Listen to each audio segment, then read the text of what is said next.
Good afternoon, good evening, good morning, depending upon when you're tuning in. We rarely have a spotlight, and we're very, very selective about who we bring on in our spotlight. And today we've got a really esteemed guest that we're very excited to talk to by the name of Alex Petkas. And he is the host of The Cost of Glory. I said that right, right? Yeah, Uh, that's right. the, I was waiting. the Cost of Glory podcast, which is a really great name. I'm a little envious. Um, Alex has a mission to translate profound insights from the Greco-Roman leaders and philosophers into actionable wisdom for contemporary times, for today, and to find a deep appreciation for historical greatness that is so adamantly attempted to being wiped away, tearing down statues and all kinds of things that are happening in our world today, which is incredibly unfortunate if you're paying attention. And so he has a PhD in classics from Princeton University. That's one of those Ivy League schools, I believe. And if I'm not mistaken, Alex, you actually weren't you taught? Didn't you teach at Princeton for a time? Yeah, I did. As a grad student, you end up having taking on some teaching assignments. So I have a lot of classroom experience with the Princeton students, and we had a good time. And I learned some of the gaps in their education while I was there as well. So yeah, it was a lot of fun, let's Well, say. is fun in quotation marks, or Yeah. is that Yeah. is that reality? There were highs and there were lows, good times and Yeah, bad yeah, times. such is life. So I guess where I'd like to start is with a PhD in classics from Princeton and the opportunity to teach there. What made you decide to leave academia? Well, I got the sense that something was wrong. Um, I was teaching in a seminar one night, and this student came in a little late to class, and so my classroom is right next to the president's office in Princeton. It's at East Pine Hall. Is the classics department, and right next to it's the president's office. It's kind of beautiful part of campus, and this kid comes in, guys, don't you know what's going on? It's happening. I'm like, what's happening? We're occupying the president's office. Over what? Injustice. What kind of injustice? And the conversation just didn't really go anywhere. There was just this sense among a lot of the students that things needed to be protested. And I sort of, and that was more important than the matter at hand. And I feel like, uh, you know, there were various grievances being aired that seemed really silly to me. And it kind of culminated in a series of events at Princeton that was very sad a couple of years ago, where a dear friend and a professor of mine was canceled for um, basically opposing the Marxistification of the faculty that was kind of coming down from on high. And we don't need to go into that, but you No, know, let's no. I'd love to go into Let's that. go into What's the Marx? I certainly know the name Marx. What is the Marxification of the faculty? What does that mean specifically for our viewers?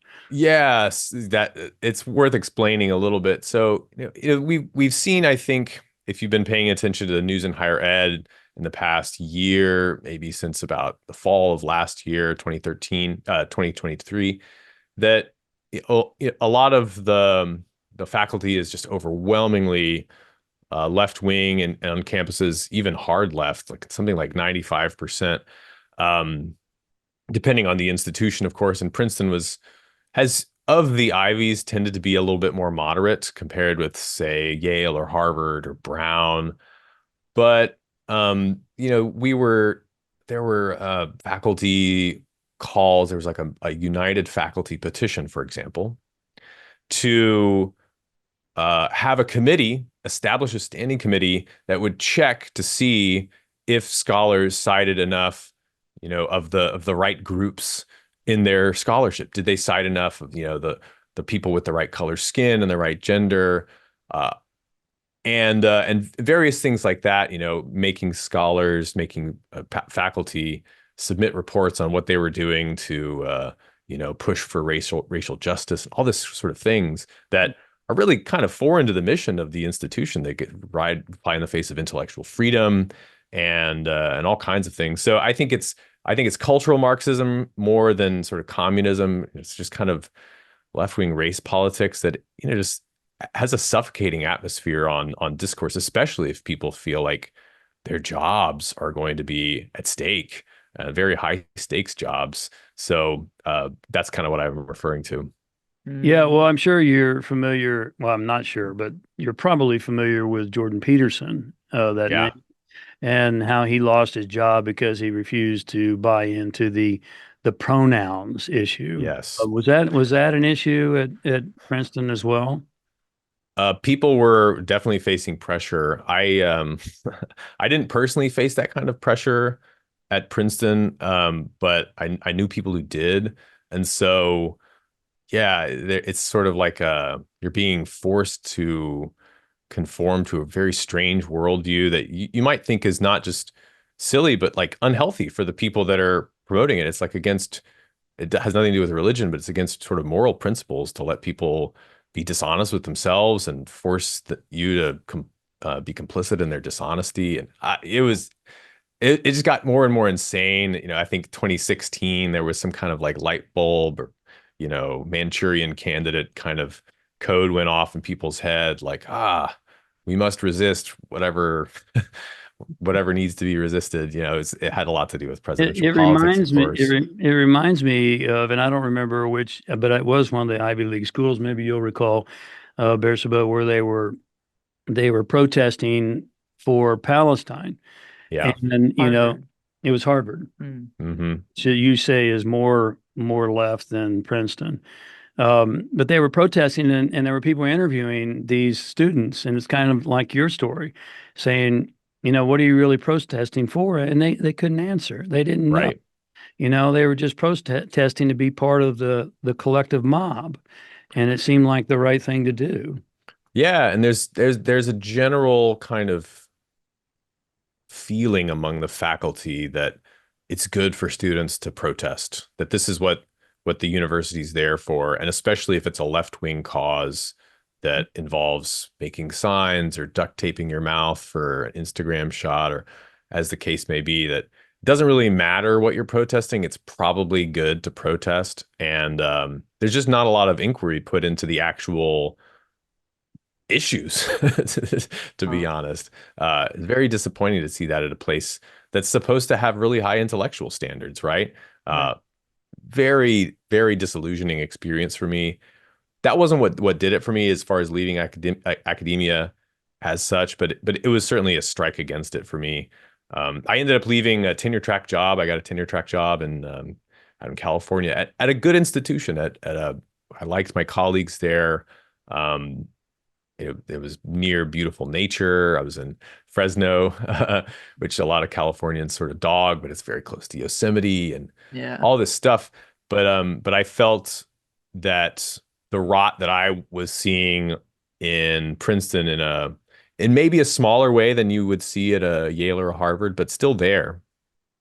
And as I found out later, was growing that was the attitude of the entire discipline of classics that I was a part of, all the leadership that were supposed to be, helping spread the message that studying Greece and Rome is important and what can it do for your life.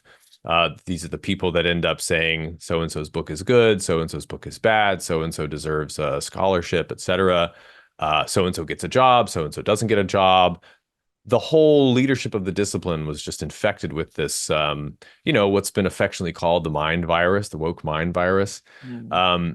And I think it was almost like well, I'm a Christian and I've always had this sense of mission in what I do, that I feel that everybody should have a sense of like purpose in their work. And, you have to support a family, probably you have to pay your way, but you also want to find meaning in your work.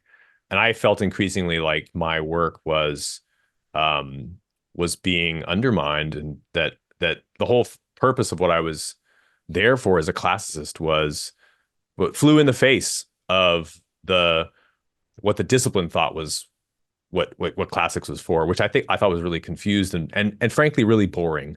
And so I felt like I was on a sinking Not ship. to mention illogical. Yeah, no, not to mention just Really, really illogical. irrational and Irrational. I just have to ask you, what was Constantine's pronoun? Do you know? yeah, His Highness. Yeah, there you go. That's a pretty good pronoun. Good comeback. I love good answer. Yeah. So was that really the straw that broke the camel's back? Was in California, and that's when you left? Yeah, it was what I was observing happening kind of on the national level in California. My personal institution in California was good. My colleagues, I got to say, they were great, and I felt bad for leaving, but I said I see, well, two things. I have a family, some family duties to get back to in Texas.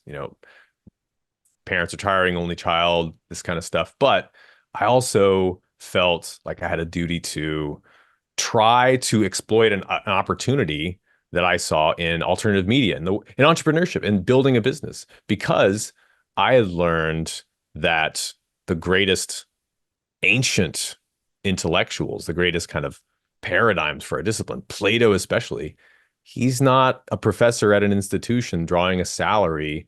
He's a solopreneur. He's building his own thing and he's taking risks. He's taking risks with his life. He's meeting with serious people. He's doing all the work of recruiting students. And I think I felt like um, a lot of academia, even though there are some great people, some great entrepreneurial people in it, a lot of the pressure of the institution is to kind of turn you into a brain in a jar that doesn't have to think about marketing or how much we should charge students. Oh, don't worry about that, professor. We've got all that under control. You just need to keep publishing your works and don't question the system. And your retirement plan is safe. Just trust us. You I just lost all trust. you just need Yeah. to keep professing. Yeah. Right. Yes, just keep Just, professing. just Yes. professing, not Yeah, here's a doing pat on the anything else, head. just professing. Right. So if I have you straight and jump in, Beersheba, Mhm. but if I have you straight here, you literally left out of principle. Um, and that Yeah. if that given that's true, that's very, very commendable. I find we find that so infrequent in Mhm. today's world. And you mentioned Plato, who is one of my favorites. You can look at Socrates as well. You can look at so many of the ancient philosophers. And correct me if I'm wrong, but not one of them ever taught us how to make money. Yeah. They taught us how to be moral, principled people and how to live to a standard. And that's true of the prophets as well. We follow the teachings of Christ also. And he said you can't serve two masters. You can't serve both God and money. It doesn't mean that you can't use money, but you can't serve it. And one of the problems that we find, and I talk about this in my latest book, God, Money, and Sex, which I believe are the three human dilemmas that we need to understand and master. But money has become our God in our current world. And I believe, and I'd love to hear your opinion on that, that's by design. Rockefeller said way back, I don't know the exact date, and he's big over the school systems, obviously, or he was. And he said, I don't want independent thinkers, I want good workers. Right. And it sounds like that's what they were turning professors into as well. Just do your job and keep your head down and keep going and let us take care of the rest. Um, Care to expand on that? Yeah, there's tremendous pressure to um well in any institution, you know, the person who is well, the way that Aristotle would look at this, for example, is the person who is doing the paying is the free person who's in charge. The person who's getting paid is not free. You tell the professors, we're going to give you a salary. You're going to get pay raises based on performance. You don't have to worry about, we're going to give you a lot of job security. Tenure, in a way, is a kind of, golden chains from one perspective, because they're the ones paying you and you're dependent on them. And so all this talk about intellectual freedom is is very problematic because like the more committed you are in the system, the more subservient you are in a way. I think that with other jobs, it's not so pronounced, but an academic's whole mind is based on this idea that we have intellectual freedom and um, and that we're the ones who have the most intellectual freedom, whereas maybe it's the other way around. Maybe your mind is the place that's most colonized by, you know, you have to not break orthodoxy, especially in a climate that we have that's so polarized. Um, yeah, it's a bad recipe. There is a great story that you reminded me of from Aristotle. In his Politics, he talks about philosophers making money, and there's a famous story of Thales of Miletus, who's one of the early Ionian philosophers, quasi-mythical figure. But the story goes that Aristotle is saying, philosophers could make money if they wanted to. Take Thales, for example. He predicted, based on his mathematical calculations, that there was going to be a big harvest the coming year. Maybe I can't remember if something about there was going to be a very full moon or there was a lot of rain, and so he went down to all the land. He bought up sort of time shares on all of the olive presses. So he basically leased right to the olive presses. And then when the huge harvest came, there was incredible demand for all the olive presses, and he made a killing. But Aristotle says, and he actually, that's the first instance of the word monopoly. So Thales discovered the principle of the monopoly. If you control all the olive presses, then you can set the price at whatever you want. So and Aristotle says this to say, wow, what we're really after is something else. But if we wanted to, we could make money. I don't think that's true of all philosophers, but it's a great story.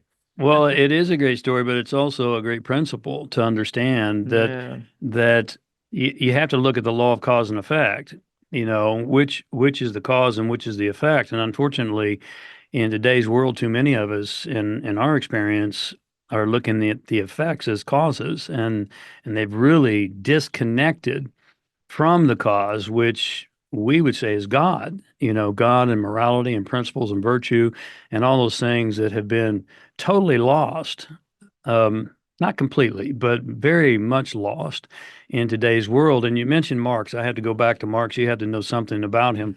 I don't know if you've read his Communist Manifesto, but if you read Marx at all, then there's a step-by-step methodology that demoralizes a nation, that demoralizes a people. Mhm. And so, consequently, the very first one is destruction of religion. Hmm. And to make it seem illogical or maybe even stupid to believe and they come up with all these pejoratives, an invisible guy in the sky or whatever, to believe in a different power. And that kind of came to fruition, I believe, during the Enlightenment period, which I really think was a de-Enlightenment period, but nonetheless, we got really attached to our logical minds versus following our hearts and our intuition. Um, and the second one, or close to the second, there's a destruction of the family unit. There's a takeover of the educational system. And Mhm. so if you look at it step by step, it sure seems glaringly apparent to me that this is on purpose, that it has methodically been put into place. And I'd love to hear your opinion on that. Yeah, I like to point out to people that Marx himself was really bad with money. He's always borrowing it, and he's always, asking his mom for more of the inheritance, and he's always having financial troubles, which I think tells you a lot about the quality of his work and how there's a kind of resentfulness toward wealth in there, and a sort of misunderstanding of how it's acquired for the like what it even is, and certainly how to use it. But so there's an interesting story that's worth telling here about like how our education system got in a nutshell to where it is. So in the pre-Enlightenment times, the classics featured very prominently in the education of leaders in Europe and in the Americas too. This is really the paradigm of the 17th, 18th centuries in America. The founding fathers were raised up in this heavily Greek and Roman inflected education system where you read the great books of that past in particular with the explicit goal of emulating them, of becoming great like those men were great, learning from their flaws too. It's not like they were perfect. They weren't saints. Certainly a guy like Caesar had a lot of issues and they were quick to observe those. But, you know, the the overwhelming message of education is become great like these guys were great. And they specifically focused on the skill of public speaking, of oratory, which was seen as the quintessential sort of, we think of it as soft skill, but they would have thought of it as a pretty hard skill, a real power that you can cultivate through training, even though natural ability certainly influences it. Then there was a shift in the Enlightenment with the rise of the German research institution, late 18th centuries, 1780s, 90s, picking up speed after that. Humboldt is a very important figure. They come up with this idea that the PhD is the real prize, the real mark of a learned man who's been properly educated. And the modern research university is designed with the capital of the state to train. Well, first, this very lofty Enlightenment ideal. We're going to make new knowledge. We're going to, in your PhD studies, as you're becoming a scholar, a proper, Enlightenment intellectual degree holder expert, you're going to contribute to new knowledge because it really takes specialization, et cetera, et cetera. And there's some truth to that, right? Like focusing on some specific problem in optics is more likely to increase the chance of a scientific breakthrough. But they applied this method also to history, to the classics in particular, which were a very high prestige discipline. And so it became not, we're going to train the leadership of the next generation to emulate greatness and become great themselves, but we're going to produce knowledge about, the weaponry used in this particular battle, or even less interestingly, all the etymology of words beginning in, PR. And some of it's interesting as a scholar. I find it interesting and illuminating, but the whole focus of what the life of the mind is supposed to be becomes increasingly atomized and small, and intellectuals dealing with tiny problems and kind of teaching that tininess to their students. And but importantly, there's a shift to a model where the university, even though it's designed to produce knowledge, what it actually produces is experts, is certified intellectuals, is professionals, professors and professionals that are, you don't need to worry about if this guy's good or bad. You don't need to worry about if he's competent or not. As long as he's got that PhD, as long as he's got that master's degree, there's a fungibility. Oh, we need a history major now. That's the idea. There's a kind of rationalization of the education system that seems to make a lot of sense on the surface, but it ends up, you produce a class of bureaucrats, of high conformity, high intelligence, but high conformity people who don't like to think outside the box. They have a certain perspective on the whole idea of a great leader rising up to lead his nation is sort of like, that's not what we do around here. Let's point to all the problems in that doctrine. There's a kind of critical aspect. And so fast forward to the problem that we're facing in American education. The short story is that the progressive movement in America, I'm talking about the late 1800s progressive movement, people like John Dewey, there was a move to basically bring this model of education that was originally German into the Americas and do away with this idea of the classics, which was just not fit for our modern enlightened era where science, technology, it's this idea that I think is very wrong, that in order to look toward the future, we need to ignore the past. Whereas I think that the reality is completely the opposite. Like if you look at the founding fathers, talk about men of vision. Those guys were obsessed with Greece and Rome. If you look at the Renaissance, talk about a time period of tremendous intellectual, artistic creativity. They were training themselves on the greatest models.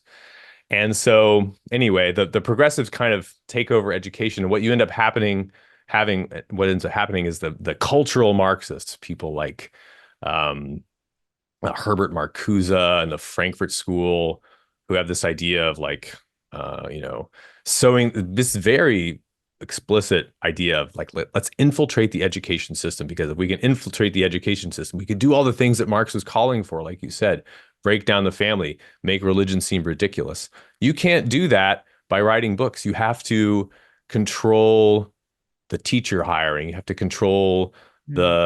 the professoriate. And if you can start the kids when they're in kindergarten, oh man, you have just free reign. You can completely mold the soul in your own Marxist image to fit your own uh, presuppositions. And you know what? It worked. They pulled it off, and this has been documented in some great books out there. But we're dealing with the fruit of that today, unfortunately. Yes, Wow. man, that's profound. That is That's profound. spot on. Hmm. Um, let's um let's shift gears for a minute and let's talk a little bit about democracy. We hear a lot from the left today that quote Donald Trump is a threat to democracy. Love to hear your thoughts on that. But first, tell us, what is a democracy? Because our understanding is we're a constitutional republic. And are there differences? And if so, what are the differences? Yeah. Well, that's a great question. So the the founding fathers, as you know, as you pointed out right there, they didn't think of themselves as founding a democracy, right? They thought of themselves as founding a republic. And the difference in their minds, they're getting from the Greeks and the Romans, who looked at democracy as basically, well, Athenian democracy is a great example in their minds that they thought was really bad, even though it had a good run for a while. There were So for example, any citizen can propose any law and all the citizens can vote on a majority will pass the law. That doesn't seem so terrible. But another thing that they have is um, many of the most important offices in the state are not elected. They're actually done by lottery, which is fascinating. You just put your name in the hat and somebody takes a turn as a year. And Now, and so you're talking about Athens, or you're talking about America Athens. right Yeah, now? It sounds Athens. like you're kind of talking about America too. Yeah, right. It starts to resemble that. And I think that what really brought down Athens in the eyes of the founders was the way that demagogic people can exploit the will of the masses. This happened at Rome as well, which was their example of a good government, a constitutional republic where votes were weighted differently. Not everybody could vote. Voting wasn't even the most important thing necessarily. And so Rome's constitution is kind of complicated. There's lots of checks and balances, though, which they liked. But I think that this whole idea of who's the threat to democracy is really interesting, because what the demagogue is par excellence is the person able to manipulate the mass opinion. And we've had an entire century of basically demagoguery through television and radio, right? Like, is that a threat to democracy? Is kind of mass opinion shaping to send us to fight this or that war, or to not, this is an issue dear to my heart, to not admire certain heroes of the past, but to spend most of our time, admiring pop stars. Is that on accident? Does that empower a generation of young men to become statesmen and leaders? I I think there's a reason that the media now is being challenged more than it ever has, partly because of economic forces, new media coming along. They can't control the narrative anymore. So they're trying to they're desperately reaching for a scapegoat. And I don't find it persuasive myself. I mean, Trump has incredible power um, to shape opinion, but I think a lot of it is just people are fed up. Like there's a lot of people who are in his camp that aren't, they don't think that he's the greatest orator or that he can't make any mistakes, but they're fed up at the actual tyranny, the actual demagoguery that we've been subject to for decades. So there you go. I happened to see a post on X, formerly Twitter, it's either yesterday or early this morning, and I disciplined myself not to really be a consumer, but to just be a contributor as needed. Um, but nonetheless, someone made a post and they started off said, "I hate Donald Trump," and then they continued and said, "But I'm voting for Donald Trump." Yeah. And I think to your point, it's not about the personality or the perfection of the individual that's in leadership.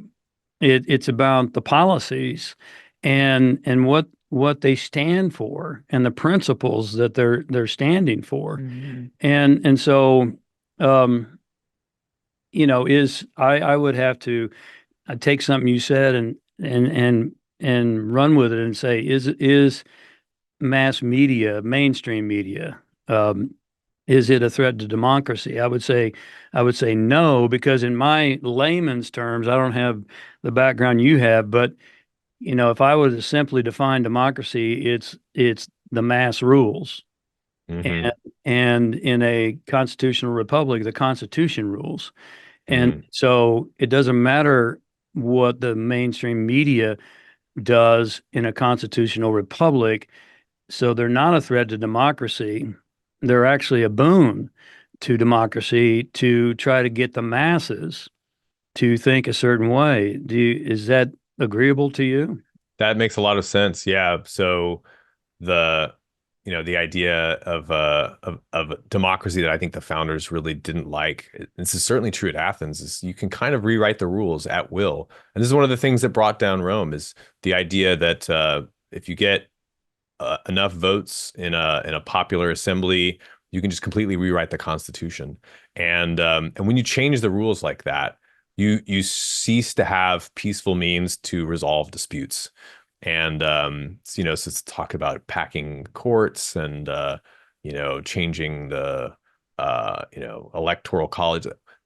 Those are kind of relatively small things, but in the grand scheme. But I think these things are really dangerous to do, and we have really spent certainly my childhood on up, like democracy is a sacred word, is a holy word that thou shalt not question whether America is a democracy or whether democracy is fundamentally good. There are democratic elements of our political system that have potentially gotten out of control. That idea is just unsayable in in mainstream media, but the founders would have agreed. So I think that there's a lot of scope for democratic aspects in local politics. The higher up you get, the bigger the masses, the bigger the ability of the mass media to manipulate opinion, the more dangerous and kind of tyrannical and oligarchic it gets. So yeah, that's a great distinction.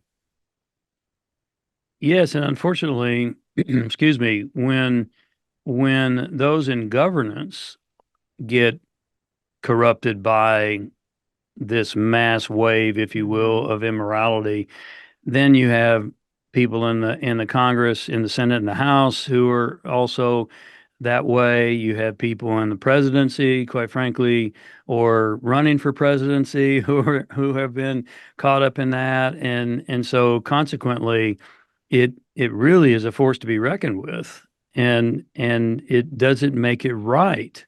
And in my opinion, and it sounds like yours, and you can correct me if I'm wrong, in our opinion, it doesn't make it right. Right is right. And there's not your truth and my truth. There's truth. And truth is, inarguable.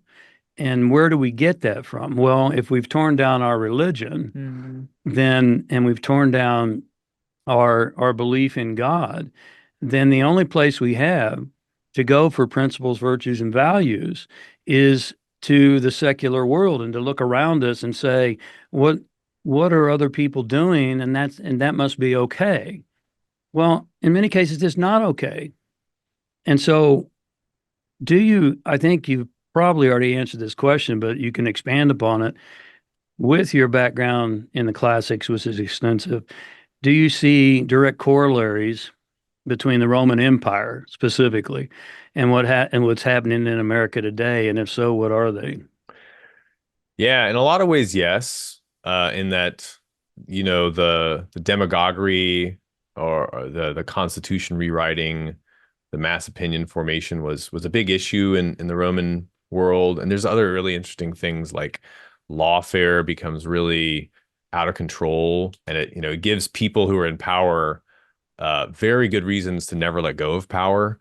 If you're just certain that you're going to get prosecuted to death after you leave office. This is a big issue in the, Julius Caesar. Basically, they had this constitutional republic, and people blame Caesar, but it was a systemic problem.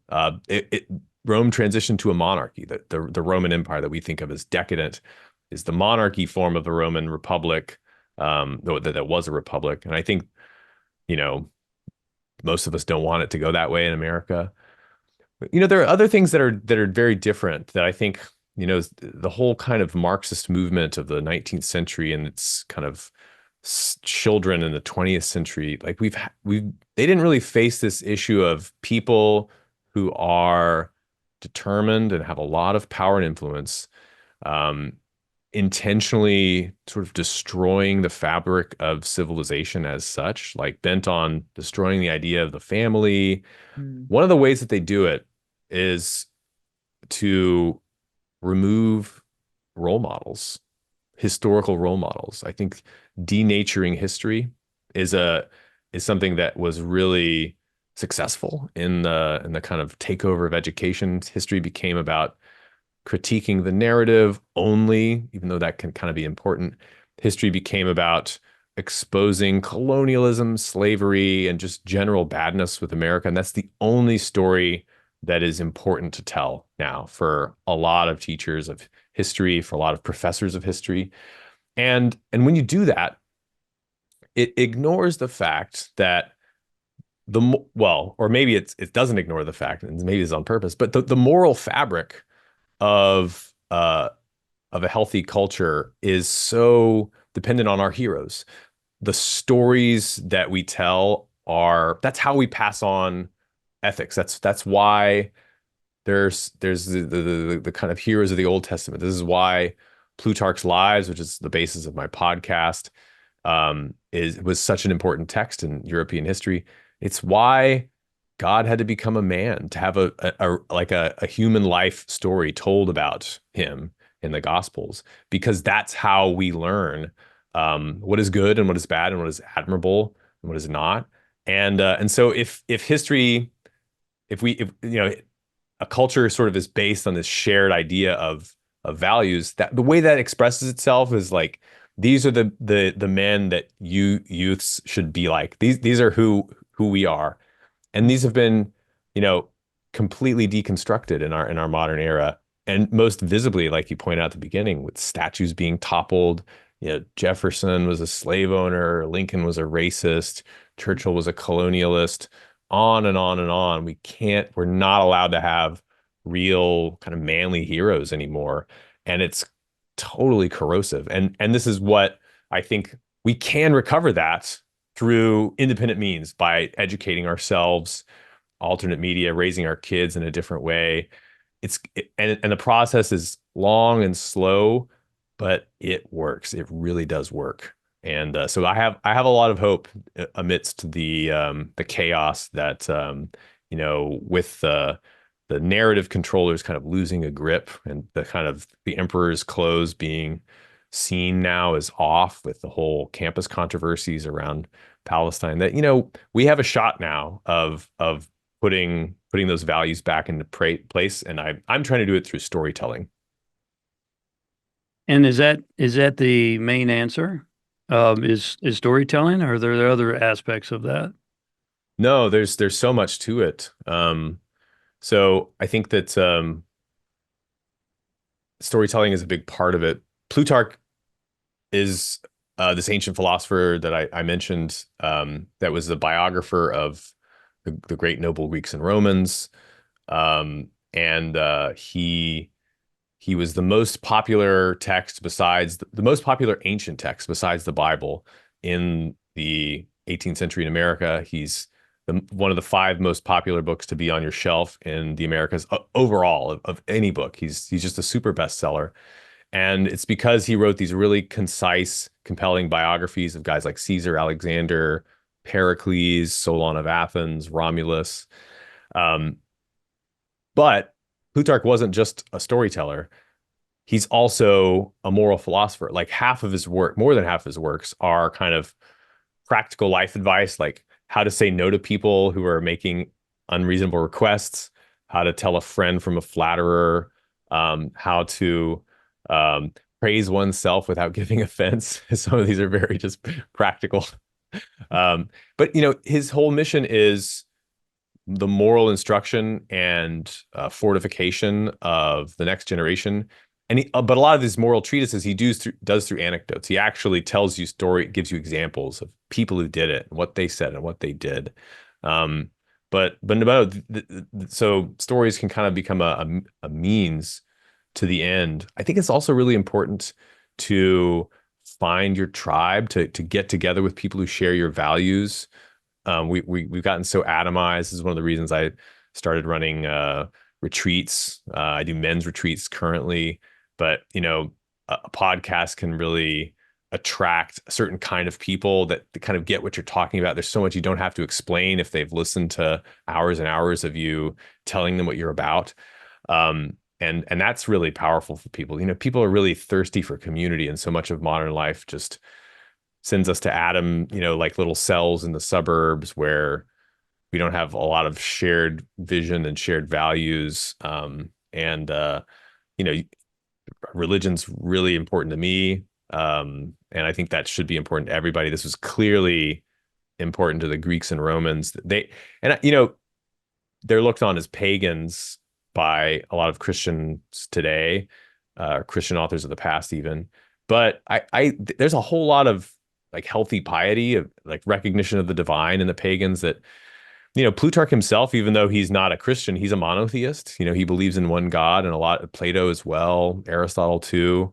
And I like to think of them kind of paving the way through kind of, teaching a society what to be pious, even if not toward the right object or the best objects. They're kind of laying the groundwork for the gospel in the Roman world. So it's a whole ecosystem, but I do think stories are one of the things that it was easiest to take away from us as a culture, and what people are starving for now is like the good stories, the good examples from the past. And do you find that there's a greater hunger for that more currently than there has been in past years? I I feel like that's the case, and it could just be anecdotal. The response to my podcast has been really positive. Mm. A lot of people a lot of young guys. So I had a guy on my retreat who's like a salesman at a SaaS company and was just you know, a frat boy in college, but very smart and capable, and not really into learning, but he's very smart and he's got obsessed with antiquity, loves my show. And I said, how did you get into this? And he told me, somebody kind of shared some story with me at some point, or maybe recommended a book. And I gradually realized these are the greatest men who ever lived. Why did nobody tell me about this?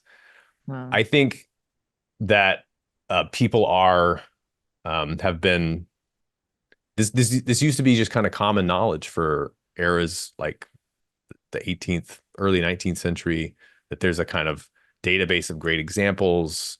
Um, you know, Crassus, Pompey, Lucullus used to be household names in the American founding, and Cicero, but they're not now. And so I see that people are hungry and ready, and it's my number one job, and I think Plutarch's number one job, is to entertain you, to keep your attention, to kind of inspire you through telling good stories, and then the rest hopefully will fall into place. But we do seem to be kind of starved for this stuff today, maybe. Well, here's our opinion on that. Beersheba and I have been exposed to a vast array of teachings.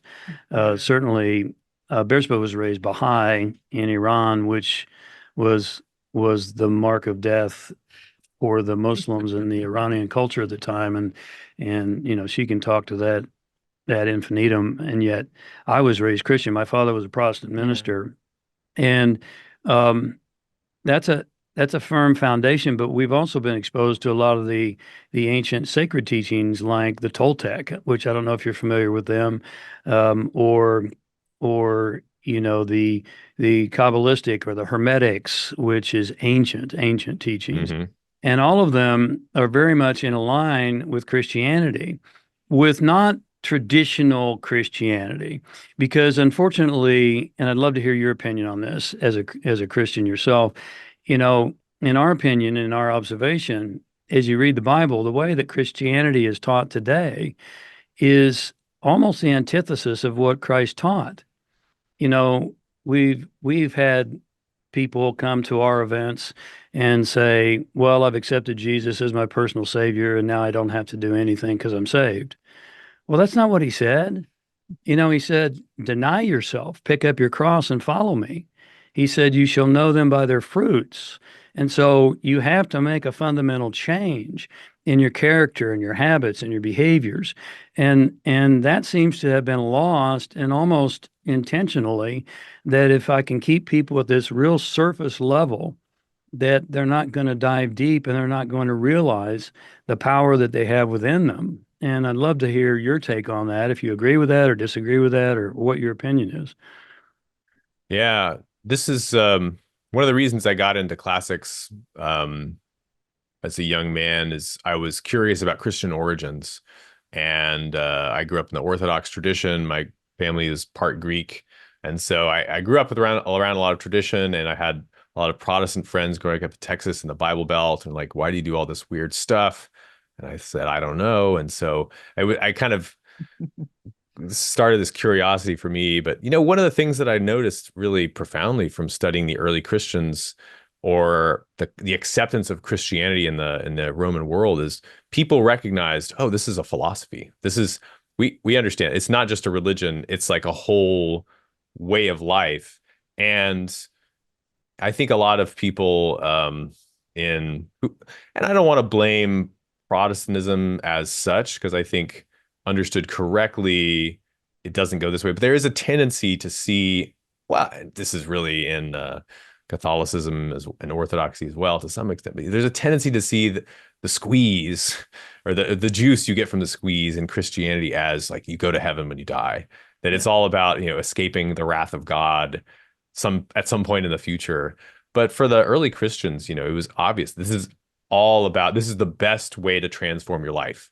Mhm. And they had practices. There's liturgy, that there's a mystical kind of belief aspect of this. There's a community aspect of this, asceticism. There's prayer and fasting. There's a real, I think some of the best Christian writers from antiquity are these guys that take up stoicism.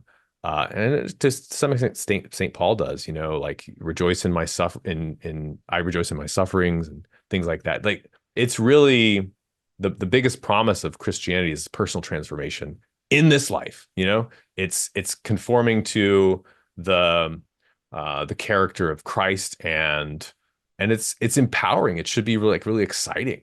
And I think that so much academic theology, I tend to, as a former academic, I'm like seeing every problem as I have my hammer, and every problem is looks like a nail to me. So, but I think that academic theology does tend to kind of give you this very theoretical view sometimes of what it's like to be a Christian, because so many pastors spend so much time just reading books and reading books and reading books, and maybe preaching, but there's a real like spiritual warfare that a lot of the early Christian practitioners talk about, wrestling with yourself. And to me, that's the most interesting and exciting part of Christendom. And I think it was especially for the kind of like leadership classes of the Roman Empire, they're not just they're interested in Christ's teachings about the poor and this kind of better model, but it's also about like, what's the version of myself that I couldn't access except through Christianity. Mm-hmm. Wow. Well, you're singing our tune. Yeah. It was Christ who said, "Think not that I have come to bring peace to the world. I've come to bring a sword." Now that doesn't get quoted in a lot of churches, Hmm. but Jesus was a warrior. He Yeah. told the Pharisees, "You are the children of the devil, and the father of lies." Yeah. Let's not forget, Paul was thrown in prison 3 times. And so none of these ancient leaders lived easy lives. They didn't. They were willing to sacrifice, which you mentioned etymology, means to make sacred. Hmm. Sacrifice something of a lower value for something of a higher value. And unfortunately, that's something that's been lost in so many of the teachings because it's not popular. Pick up your cross, deny yourself, and pick up your cross. Well, that's not very much fun. How am I going to make money with that? And so it's been lost in this quick fix, instant gratification kind of world that we've been conditioned into. And so, what, in your opinion, what can we learn from history on culture, on morality, and what worked for them and what fails? Yeah. Great question. I have been spending a lot of time on the later Republic, the Roman Republic, because I'm doing this arc on Julius Caesar right now. And so Plutarch is the guy that Shakespeare read when he was composing his play Julius Caesar. He's reading the biography of Julius Caesar, also the life of Cato and Pompey and Brutus and Cicero. But one of the standout characters for me is kind of getting to this issue of like, what will money do for you? Is this guy Crassus, the richest man in Rome, as I like to call him, and he was Caesar's patron and his mentor and his financier. Crassus rose to power through being an incredibly astute businessman. He invested in real estate throughout Rome. He had his own fire brigade, and he would wait until a fire swept through the city, and then he would offer to take a building off of your hands as like the fire was approaching a block or two away. I might be willing to take that property. Like pennies on the dollar. So he was a crafty guy, but also very like likable, and he knew how to make peace once he had made war. But so he rose to prominence, and I think he was always blamed for his greed, and he was kind of a penny pincher, but he could be generous when it counted. But I think so there's this tragic end to Crassus, which I see as such a pattern in a lot of great leaders. Is there's a tragedy to their lives, that even when they win, it's only through great suffering. But Crassus had a son. He was actually a good father, and I tell the story at length in my biography. He has a very promising, ambitious young son. I don't think he spoiled his sons. I think he really raised them well. He had a philosopher in the house to tell them what's right and what's wrong and what's long term and what's short term. His son Publius goes, and he's a junior officer under Julius Caesar. Julius Caesar's fighting the war against the Gauls at the time. He's the most important Roman general. Crassus is his mentor. He's like, go, I've got a job. I got a job for you, son. Go do it. And Publius is just performing brilliantly. He's talented as a military commander. He's making his father proud. He's making Caesar proud. And this is not a story that's told in Plutarch or a lot of biographies of Crassus, but I became convinced of this as I was looking over the sources. Crassus is famous for going on this terrible disaster, what ended up being a terrible disaster in against the Parthians, who was a Persian people that live in Iraq now. They were sort of their homeland was Iran, but they came down to the Mesopotamia and they controlled that area. And Crassus, had reasons to wage a war on them, but he wanted to personally lead this army when he's like 60 years old. And I don't think people realize the reason he did it wasn't just because he was greedy and he wanted to add treasure and glory to his name. It was because his son pushed him on it. He wanted to do something nice for his son, and against his better judgment, he's so good at controlling risks and at not taking unnecessary risks throughout his career. He's fought in wars before, but they were long in the past, and he was getting old, and he wasn't, he underestimated his enemy. And because he couldn't say no to his son that he had raised well, that was his undoing, because they end up, you know, basically having this military disaster in Parthia. They walk into a trap. So I think that there's a lot of lessons there about like the subtle ways that even a good person can fail, and even a person that I think that was widely reviled in his lifetime and in later history has something admirable to him, but still, you have to appreciate the tragic flaw. And Plutarch has a whole treatise on just this problem of saying yes to people when you should say no. I did an episode on this called On Cringe, because it's kind of like that feeling of you kind of cringe when somebody asks you something and you feel like, I shouldn't say yes. You kind of feel it in your face. There's a Greek word for it, sort of your face feels bad, dysopia. And Plutarch says you have to have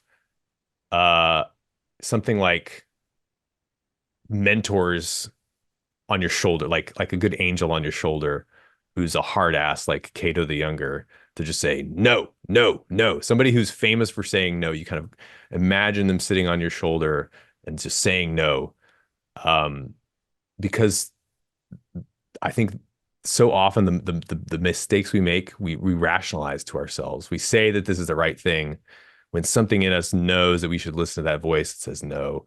So that's one example I've been thinking about a whole lot lately. We can learn so much from so many stories of triumph and suffering, whether in the story of Christendom or not. So I'm focused on the pagans these days. And what about morality, which seems to be far-fetched for a lot of people? If you observe things that are going on in the world today, what can we learn about morality from history, and what works, and was there anything that didn't work regarding morality? Yeah. Well, Plato would want us to desire and pursue virtue because it's its own best reward. This is the whole premise of the Republic, is to try to make that case to you that morality, even if you strip away all the benefits from being moral, that it's good to pursue of its own sake. And I agree with him, but that's a tough pill for a lot of people to swallow. And I do think that being a good person, being honest, is just time and time again, some of the craftiest great men are fundamentally honest. Caesar is a great example of this. He tells the story of his conquest of Gaul with this just bracing cold clarity and honesty. He'll talk about his own failures. He'll talk about the failures and like the talents of his enemy, the people that he doesn't like, who he's fighting against. And Jordan Peterson talks a lot about this, right? Like, don't lie. This is such an important principle that I really see played out in spades on this historical stage. It's not that you can't kind of tell the story you need to tell at the right time, but I think Caesar in particular, I just did a whole series on the Gallic Wars on my podcast, which he wrote the story of for history. Caesar was never dishonest with himself. That really comes out in that treatise. Would you define that as self-awareness, being truly self-aware? I think so. Yeah, I think it's a kind of self-awareness and being kind of tough on yourself. That doesn't mean being insecure. It doesn't mean saying the worst things about yourself, right? You have to also believe the good things that people say about you or would say about you. But you got to acknowledge that your nature is a mixture, and you can't become better if you don't realize where you actually are first. So that's just one lesson of morality that I've been thinking about a whole lot lately with Caesar. Yes, I think it was Nietzsche, who's not one of the classics, but certainly one of my favorites. I already quoted him once in this podcast, but he said, "Nothing is more hated than the truth," and Hmm. that's pretty true. You know, most people don't want to hear the truth because it destroys their illusions, and Mhm. it's very painful sometimes. It totally destroys your world model of who you've convinced yourself you are, or who you've convinced yourself our country is, or anything that's contrary to the truth. And yet, the truth is very empowering if you'll be open to it and accept it. Um, the And last, go ahead, no, go. if I could just go on that, yeah, Caesar says this really interesting thing on that note that you're kind of helping me realize. So there's this battle where he's basically sieging the Gauls in a city, and he's also being besieged by another group of Gauls from outside. So he's got a double wall. His camp is basically a ring with two walls, an inner wall and an outer wall. And he talks about how the men defending one wall are aware that there's Gauls on the other wall that they can do nothing about. They have to rely on the other men defending the other side of the wall. And this brought out a tremendous amount of anxiety in them. And he had to be constantly encouraging them and with his personal presence, because he says men feel the most fear and anxiety about problems that they are not directly facing. And this is a way that I think dishonesty with ourselves and in general really it gives us a lot of anxiety, because we don't want to face a problem. We don't want to be honest with ourselves about a problem. We can't deal with it now. So we tell ourselves some story that it's not as bad as it is. We end up avoiding it. And it makes it difficult to sleep at night. But, and Jeff Bezos said something similar. You feel the most kind of, um, uh, anxiety about problems that you're not solving directly. But that all begins with being honest with yourself, right? Like about what the real issue is, and that does take some self-awareness. But the greats all kind of agree, I think, there. Yeah. Really, yeah, absolutely.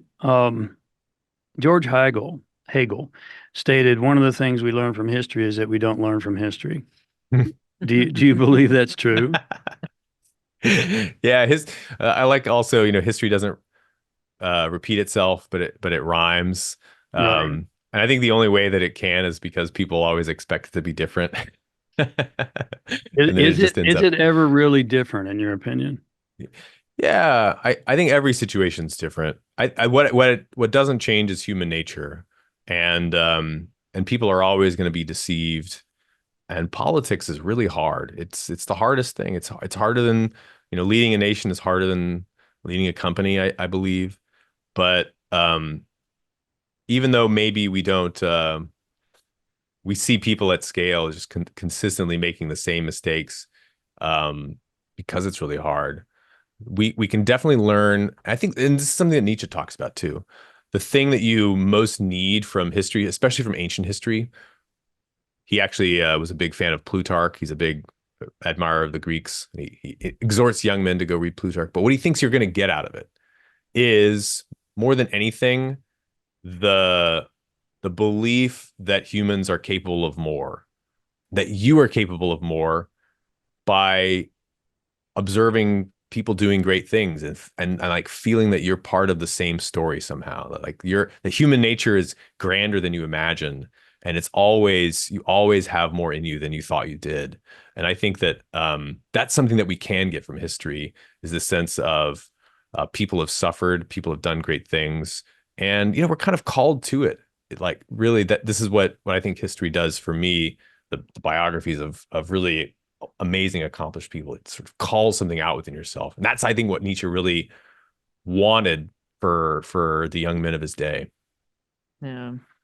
Well, we could talk forever, and we've gone over time. I had a feeling we might. You're fascinating. We'll have to do this again because it's been a really good time with you. But how do our viewers find you, and how can you help them, or where would you encourage them to go?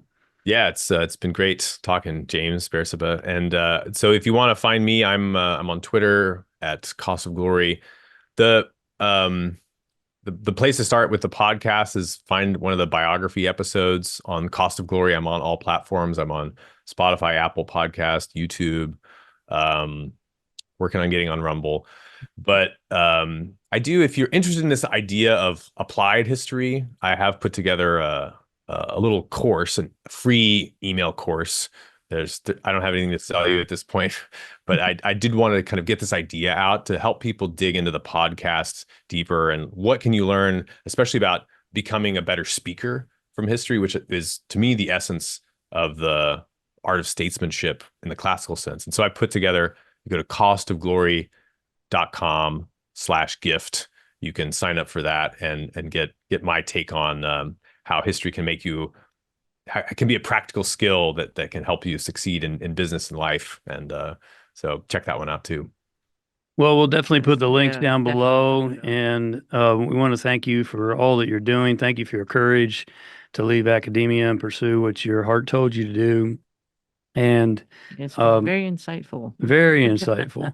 And I think you've had Bersaba in a stupor because she's I normally a did. lot more verbose than she was today. I was trying to process everything. I thought, holy smokes, this whole school system and everything that you said was profound. It was very insightful. And what you're doing is, I think it's great. It's noble. Especially for young men, or men in general right now, is much needed. Yeah. We could maybe zero in on that topic on another Yeah, I time we wanted get to together. ask him, but I thought you No, guys go ahead. went. You guys went way over time because I wanted to ask what you do for men in your retreats that you mentioned. Yeah.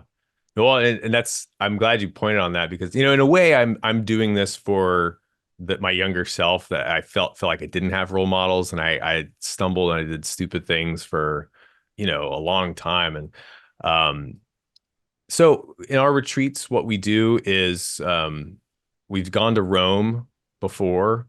We take people around, see the sights of Rome. We're also starting a stateside program soon that'll be more compact. But basically, half the day is spent kind of contemplating the great works of the Romans, telling the story, give you a basic orientation to the city and its monuments. But then we spend most of our time practicing speech forms that we get from ancient oratory, such as there's exercises like praise and blame, building up a thesis, taking down a thesis, speech and character, narration, storytelling is a big part of it. But we basically focus on training and taking, essentially, I think the lesson that I got from oratory, the way that people get good is through practice. You see speaking as something you need to do, like going to the gym on a regular basis. But you could probably do a lot of this on your own, but nobody's ever taught you how to bench press. Nobody's ever taught you how to squat. Like we're giving you those like foundational exercises. This is the deadlift for oratory that you can go do on your own or with your friends. We try to give you those tools that you can start practicing and understand why you're doing it and what the goal is. And we have a hell of a lot of fun. People rave about it. Transformative. You meet great guys. So we're trying to do something like that stateside as well. But that's what it is so far. So now we know you're the modern version of Plutarch. So the only Working true on it. knowledge is applied knowledge. It really is. You've got to experience it and put it into action. So anyway, we won't keep you any longer, Alex. Hang on just a second as we sign off here. But thank you again. God bless you and your work, and we'll look forward to staying in touch. It's been a great pleasure, guys. Thanks again for the conversation. Take care.